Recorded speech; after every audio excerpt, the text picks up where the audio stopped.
hay un hombre del cual se ha hablado mucho últimamente, porque ha muerto hace 9 días, Nelson Mandela, que figuraba en el panteón nuestro desde casi el principio, desde hace un año, y era, tristemente a decirlo ahora, pero era el único vivo de todos los personajes, y ahora él también se añade su nombre a los ilustres muertos que están ahora mismo en estas paredes y atrás también.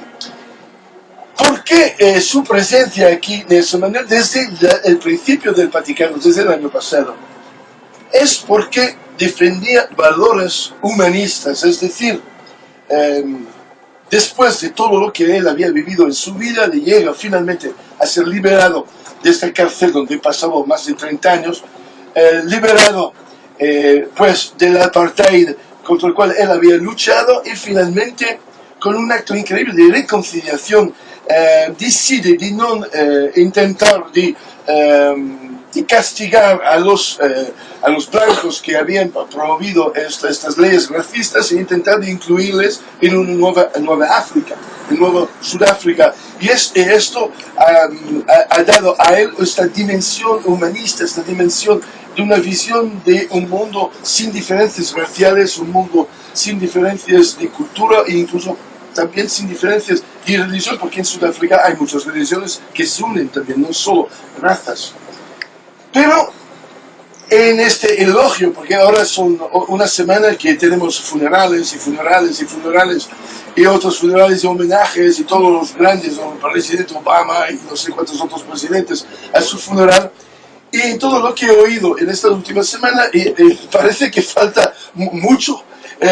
Es una versión de Nelson Mandela un poco truncado, edulcorado, que hemos visto, el salvador de la patria, el amante del humanismo, que es cierto, fue así, pero el Nelson Mandela de antes, esto no se ha hablado. ¿Y por qué no se ha hablado? Porque toca cosas que duelen en este momento en muchos lugares. Por ejemplo, si ha sido condenado a cadena perpetua por las autoridades blancas apartheid de Pretoria, de Sudáfrica, ¿por qué? Porque era considerado terrorista, porque era ANC, el movimiento, el Congreso Nacional Africano, luchaba contra los blancos utilizando también armas, bombas, atacaban, y eran en su legítimo derecho de hacerlo, visto que pues está reconocido que un pueblo puede defender y luchar por su libertad utilizando armas también. Esto está reconocido en todas las instancias internacionales. Y entonces, él fue condenado como terrorista.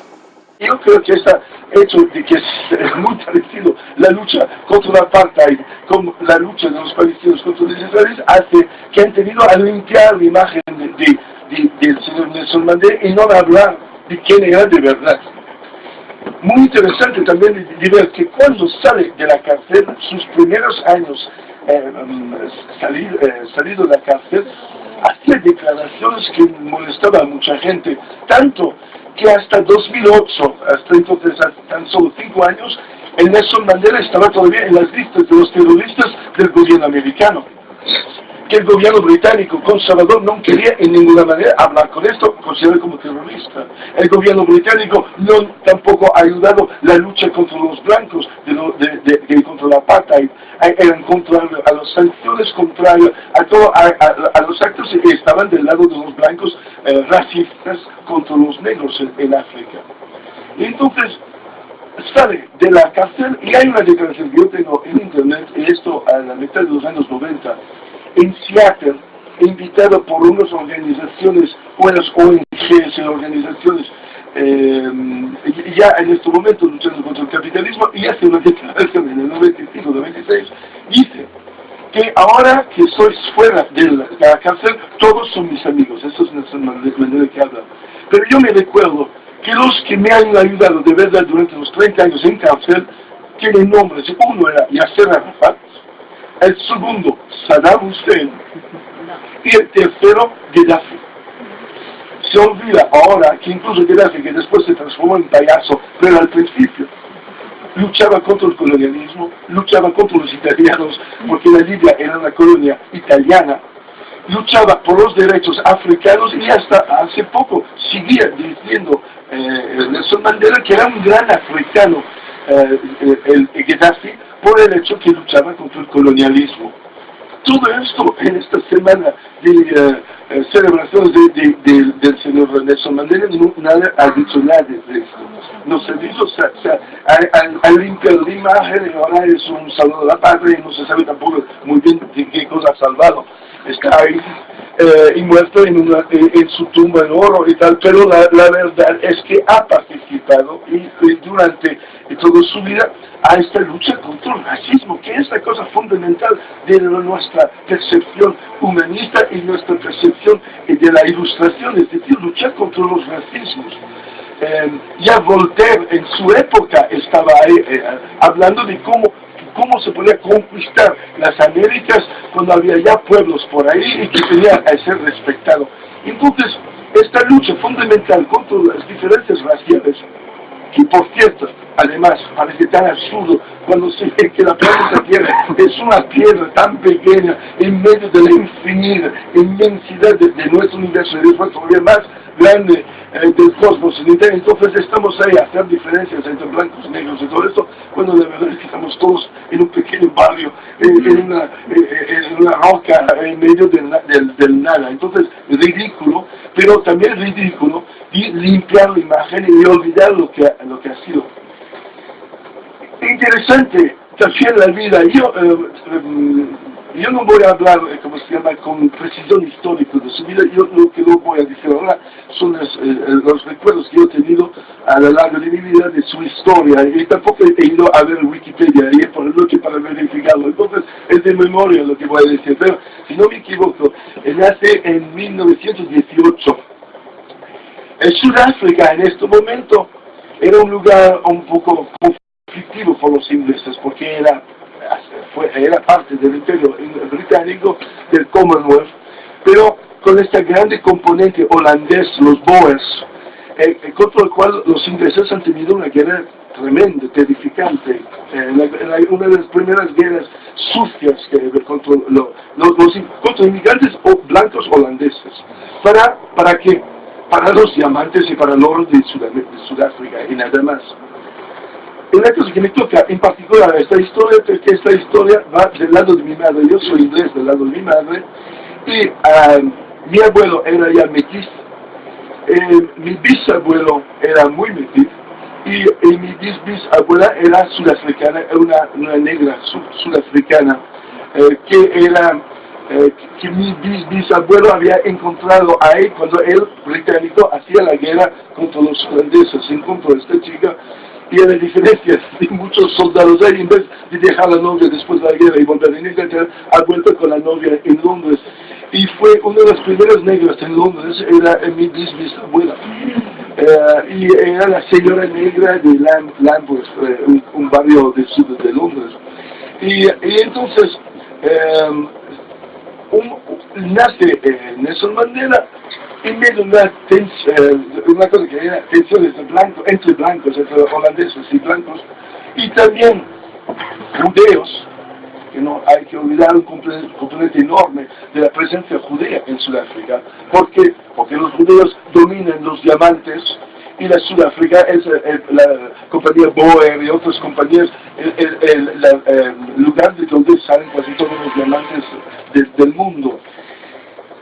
Y los negros eran eran los indígenas del sitio y gente que no tenía calidad de ser humanos, eran segundo nivel, eran gente, animales casi, y viviendo isolado en sus sitios isolados, no podían tener contacto con los blancos, incluso físico, no se podían tocar, era prohibido por ley.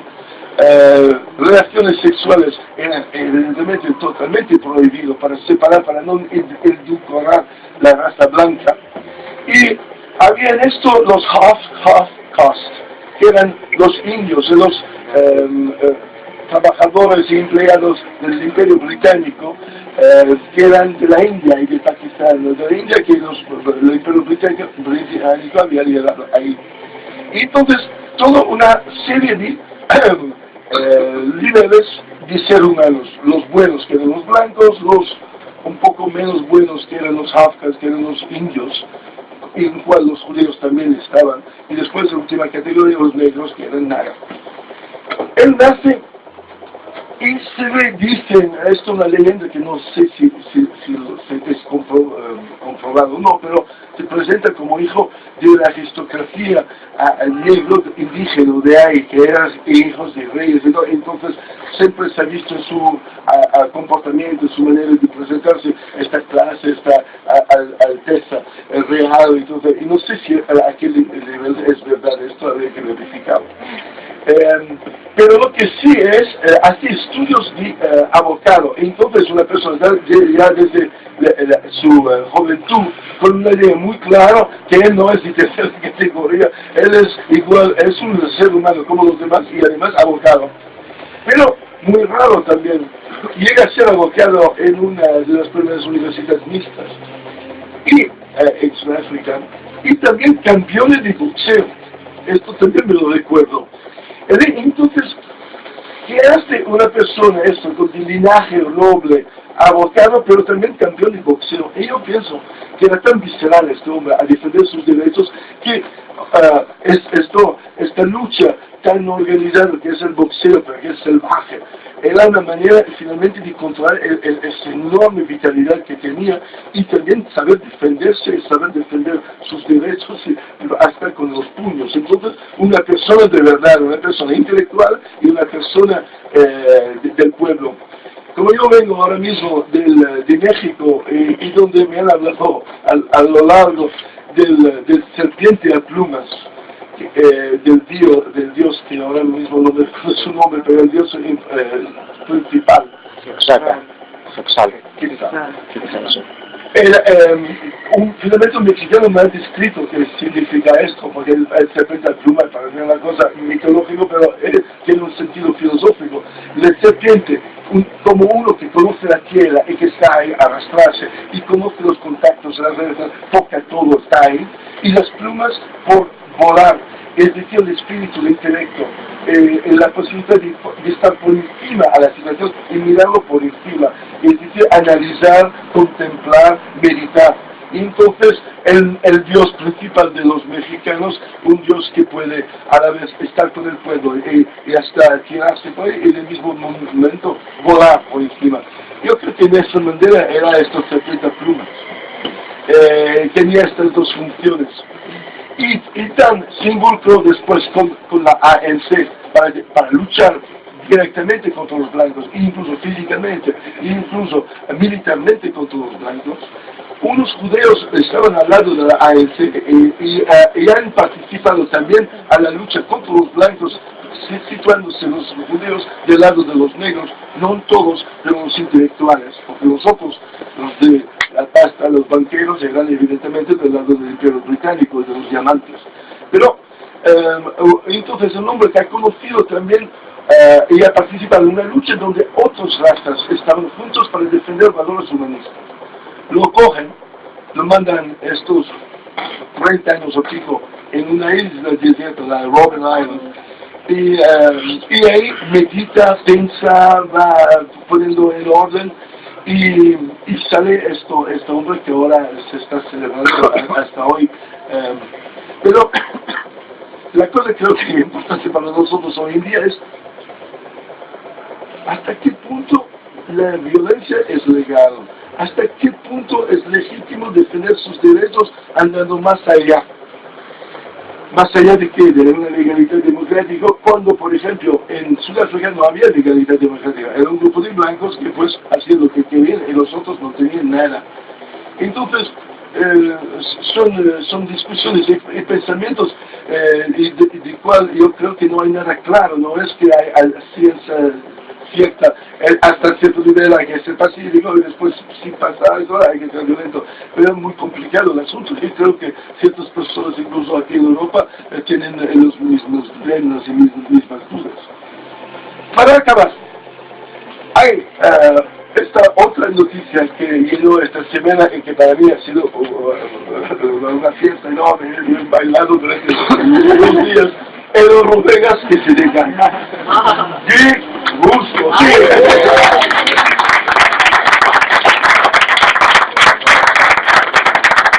Era un proyecto impresentable. Un proyecto por el cual yo he investigado mucho, además. Hay cosas que la gente no sabe. El proyecto que era en Alcorcón, en los solares, ¿sabes qué? El proyecto en los hoteles altos, porque tenía por ahí unos 12 hoteles muy altos, como rascacielos, eran a tan solo 5 kilómetros en línea directa de la Catedral de la Almudena, desde la explanada o desde el viaducto ahí en la calle, ¿cómo se llama? Tortorello, sí. Si ellos hacían lo que era previsto, las cosas enormes y lleno de luz, porque yo conozco Las Vegas. Cuando yo era pequeño, mis padres trabajaban en Las Vegas en los años 50 y he conocido desde el nacimiento de Las Vegas, y después tengo primos que siguen trabajando en los circos y tal, el Cirque du Soleil y todo. Entonces me fue a la última vez hace unos años. Es un horroroso, es un venidor multiplicado por 1000, pero con venidor puticlub junto y limpiar de blanqueo de capital y todo. Bueno, el peor del peor. Tan peor la cosa es que los Estados Unidos han decidido hacer esto, pero a tomar por culo en un desierto, más lejos posible de cualquier ciudad, Washington, New York, son a 3.000 kilómetros, en medio de nada, para intentar de controlarlo. Y desde aquí, los ingleses del Partido Popular, con el plato de bombilla, a la capital de Madrid, a 4 kilómetros del centro. Que pues evidentemente se transformaba en que el capital de la mafia rusa, porque pues la mafia rusa está de todas partes, España está de todas partes, y comprando inmobiliario y todo, entonces ya se imaginaba ahí todos los Jodorowskis, no sé qué, mafiosos y todo, y con las chicas y tal. Entonces era impresentable, horroroso. Y además esto, Sheldon Adelson, un personaje que por cierto, en la película El Padrino 3, si no me equivoco, hay todo el momento de Cuba y se ve el jefe de la mafia italiana que encuentra el jefe de la mafia judea, que era jefe de Las Vegas, y la verdad es que el personaje está modelado sobre el Sheldon Adelson. Estamos hablando de gente de la mafia, pero mafia, en el sentido así. Y entonces llega este personaje, están todos ahí, están saliendo y todo ahí, bailando, cuando el Sheldon Adelson pide el baile, y bailan todos. Con una cosa particular para mí, porque lo tengo muy a corazón, es un sionista, pero un sionista, tiene doble nacionalidad, es israelo-americano, el tío, y era un ultra sionista. Ha creado la compañía, la asociación Birthright, que paga con los dinero de Las Vegas y tal, de sus cosas, paga 200 mil viajes de jóvenes judíos americanos en Israel cada año para que visiten Israel, y con la idea que a lo mejor se quedan ahí para poblar Israel. Él ha comprado este hombre muchos terrenos totalmente ilegalmente en Palestina y tal, y está intentando eliminar a los árabes de Jerusalén, porque tienen un proyecto de construir el segundo templo, reconstruir el segundo templo, y sin árabes, que quieren limpiar étnicamente toda la Palestina y tener entonces un racismo puro, y este mismo racismo que finalmente contra cual Nelson Mandela ha luchado, un racismo, una visión diabólica de cómo hacer dinero. Muy divertido también de pensar que este hombre, que es israelí, su proyecto en Israel no lo puede hacer porque es contra la ley judaica. Los apuestos de esta manera son ilegales, el puticlub de esta manera ilegal. Entonces el hombre tan sionista y tan en favor de su país hace los proyectos, pero en proyectos prohibidos en su país, él hace en otros países. Entonces aquí España ahí poniéndose a pie de este hombre y dando siempre más avantajes fiscales de fumar en los han aceptado todo. La verdad de lo que ha pasado es que el señor Rajoy y compañía y el Ignacio González, otro mafioso, todos juntos, aceptando cualquier cosa y piden no vamos a pagar impuestos por 5, sí, vale, ok. Y después si hay un problema, si no es rentable, el gobierno me va a dar el dinero que han aceptado todo. Y la única cosa, la verdad, es que es el mismo Sheldon Adelson que no es que el gobierno español ha rechazado el gobierno, es él que ha decidido no venir, incluso a toda la gente ahí, ponerse el culo y poniendo la vaselina y vamos. No lo quiere. ¿Por qué? Porque uno tiene miedo de Europa, porque la situación económica es grave y va mal y será mal por los próximos años. Dos, la historia de los Juegos Olímpicos no se hace, entonces para él era fantástico empezar sus casinos con los Juegos Olímpicos, se llenaban los casinos, esto no ha hecho. Y tercera cosa, tiene miedo de la reacción del pueblo en Madrid, porque lo sabe esta cosa, que a lo mejor cambia el gobierno y es todo, el proyecto va a la mierda, y imponen otra vez. Y entonces todo esto ha hecho que él se ha ido, y que el gobierno español se ha bajado el pantalón continuamente frente a todas las exigencias de un mafioso. Vaya ética. Y después esta gente han venido a mí y me han acusado de ser no sé qué, de ser y no respetar nada, que soy un hombre, un provocador, yo me veo como mucho más ético que esta pandilla de mafiosos. Y la misma cosa por la Iglesia Católica. No se ha oído nadie de la COPE ir contra el proyecto. Uno sí, el obispo de Alcorcón ha intentado, y le han callado el tío, porque ha intentado decir no, que no se puede hacer en Alcorcón, y la gente dice, son 250.000 empleos, usted no puede hacer esas cosas. Final de la historia, esto tú, Ana, y la gente no lo sabe, porque la idea que me ha venido en el avión de negro, es que yo quiero presentar un proyecto de El Vaticano en Alcorcón.